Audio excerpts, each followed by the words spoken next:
Let's reactivate the sourdough starter. This starter has been pulled out of the refrigerator and brought back to room temperature. So I'm going to add flour and water, which I don't really measure. I just try to eyeball it and keep the proportions about the same amount of flour to starter. And then I like to use a little less water to keep my starter thick. This is my favorite little stirrer. I got it from the Dollar Tree for $1.25. This water I just keep in a jar at room temperature so that I'll have it whenever I'm ready to do my feedings and for baking. So right now I'm just adding some water in, and then I'm going to check the consistency of this and see if it's as thick as I want it to be. We're going to get it stirred up really well. It's not super important to get all of the clumps gone, but you do want to make sure that your starter that was already in the jar is fully incorporated with the flour that you add to the jar.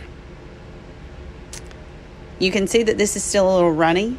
That's not really the consistency that I like mine. I find that when you feed it a runny feeding, it's going to eat through that pretty fast, and you're not going to get the same quality bread out of that. So I'm adding a little bit more flour, and we're going to stir this up again and see what it looks like. Okay, it's definitely thicker now, so I'm going to flip this camera around and show you what it looks like. Still a little clumpy, but that's totally fine. It's thick, looks like the pancake batter consistency, so this is where I like to keep it. I like to scrape down the sides of my jar so that I can watch or track the growth.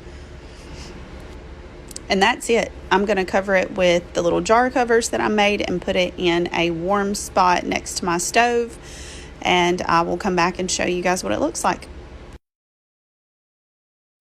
This is after a few hours. You can see that it's starting to bubble and rise for sure. Now my starter is ready to bake with. It has more than doubled. You can see some dimpling at the top where it's starting to fall just a little bit. So it's going to be at peak now. It's no longer dome shaped, and it's ready to bake with.